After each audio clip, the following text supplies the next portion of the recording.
Gurdjieff के एक शिष्य बेनेट ने एक अनूठा संस्मरण लिखा है।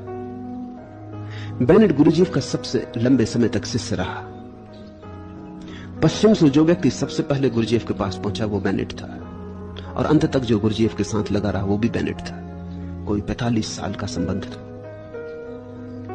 बेनेट ने लिखा है कि गुरजीएफ के साथ काम करते हुए एक दिन गुरजीएफ ने उसे कहा था वो गड्ढे खोदता रहे, तो दिन भर गड्ढे खोदता रहा। वो इतना थक गया था। वो गुरजीएफ की एक प्रक्रिया थी, थका देना, इतना थका देना कि हाथ हिलाने की भी स्थिति न रह जाए। क्योंकि गुरजीएफ कहता था जब तुम इतने थक जाते हो कि हाथ हिलाने की भी स्थिति नहीं रह जाती, तभी तुम्हारा परम शक्ति से संबंध जुड़ता है। जब तक तुम में शक्ति होती तब तक परम शक्ति तुम में प्रवाहित नहीं होती।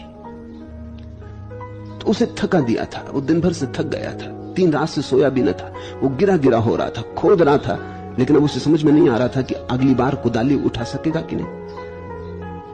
कुदाली उठाए उठाए झपकी खा रहा था। तब गुरजीएफ आया और उसने कहा कि क्या कर रहे हो, इतने जल्दी नहीं, अभी तो जंगल जाना है और कुछ लकड़ियां काट के लानी। तो गुरजीएफ की शर्तों में एक शर्त थी कि वो जो कहे करना ही होगा, क्योंकि उसी माध्यम से वो सोई हुई चेतना को जगा सकता है। तो बेनेट की बिल्कुल इच्छा नहीं थी जाने का, जंगल तो सवाल ही नहीं था। अपने कमरे तक कैसे लौटेगा ये चिंता थी, कहीं बीच में गिर के सो तो नहीं जाएगा। लेकिन जब गुरजीएफ ने कहा तो गया, जंगल गया, लकड़ियां काटी। जब वो लकड़ियां काट रहा था तब अचानक घटना घटी। अचानक उसे लगा सारी सुस्ती खो गई और एक बड़ी ऊर्जा का जैसे बांध टूट गया। यहां बिल्कुल खाली हो गया था शक्ति से, जगह स्थान निर्मित हो गया था। भीतर जहां ऊर्जा भरी है वहां से टूट पड़ी, बही गड्ढे की तरफ। गड्ढा बन गया था थकान के कारण। ऊर्जा बही और सारा शरीर रोआ रोआ ऐसी शक्ति से भर गया जैसा कभी भी ना हुआ था। उसने कभी ऐसी शक्ति जानी ही ना थी। उस क्षण उसे लगा इस समय मैं जो चाहूं वो हो सकता है, इतनी शक्ति थी। तो उसने सोचा क्या चाहूं, जिंदगी भर सोचा था आनंदित, तो उसने कहा मैं आनंदित होना चाहता हूं। ऐसा भाव करना था कि वो एकदम आनंदित हो गया। उसे भरोसा ही ना आया कि आदमी के बस में है क्या आनंदित होना। चाहते तो सभी हैं, होता कौन है। उसने सोचा कि आनंदित हो जाऊं।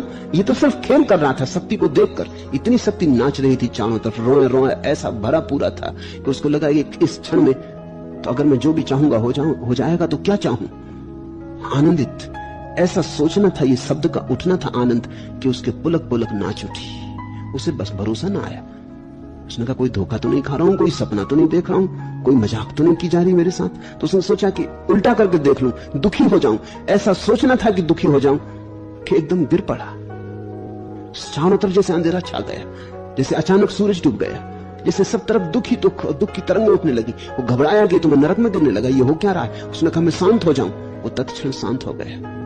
उसने सब मनोभाव उठा के देखे, फिर तो एक एक पे प्रयोग करके देखा, क्रोध, घृणा, प्रेम, और जो भाव उसने उठाया वही भाव परिपूर्ण रूप से प्रकट हुआ। वो भागा हुआ आया। उसने गुरजीएफ को कहा कि चकित हो गया हूं। उसने कब चकित होने की जरूरत नहीं, चुपचाप सो जा।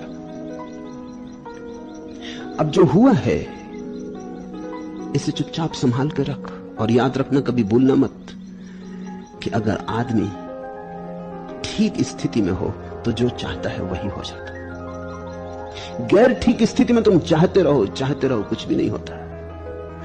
ठीक स्थिति में जब भीतर के तार मिलते हैं तो साधन और साध्य की दूरी खो जाती। इसको ही हिंदुओं ने कल्प वृक्ष की अवस्था कहा है। कल्प वृक्ष स्वर्ग में लगा हुआ कोई वृक्ष नहीं है। कल्प वृक्ष तुम्हारे भीतर की एक चैतन्य अवस्था है। बेनेट के उल्लेख से तुम समझ सकते हो कल्प वृक्ष का क्या अर्थ होगा। कल्प वृक्ष का अर्थ होगा कि जहां साधन और साध्य का फासला न रहा, जहां दोनों के बीच कोई दूरी न रही। यहां साधन हुआ नहीं कि साध्य आ ही गया, एक साथ युगपत, क्षण भर का भी, क्षण के खंड का भी हिस्सा नहीं। यही कल्प वृक्ष की धारणा है। कल्प वृक्ष की धारणा है कि जिस वृक्ष के नीचे तुम बैठे, इधर तुमने मांगा उधर मिला। ऐसे कोई वृक्ष कहीं नहीं है, लेकिन ऐसे वृक्ष तुम बन सकते हो। और उस बनने की दिशा में जो पहला कदम है वो ये कि साधन और साध्य की दूरी कम करो, क्योंकि जहां साधन और साध्य मिलते हैं वहीं वो घटना घटती है कल्प वृक्ष की। और तुमने खूब दूरी बना रखी। तुम तो सदा दूरी निर्मित करते चले जाते हो। तुम कहते हो कल मिले, तुम्हें यह भरोसा ही नहीं आता कि आज मिल सकता है, अभी मिल सकता है। इसी क्षण मिल सकता है। तुमने आत्मबल खो दिया। तुमने जन्मों जन्मों तक वासना के चक्कर में पड़ के, वासना का चक्कर ही यही है, साध्य और साधन की दूरी यानी वासना, साध्य और साधन का मिलन यानी आत्मा।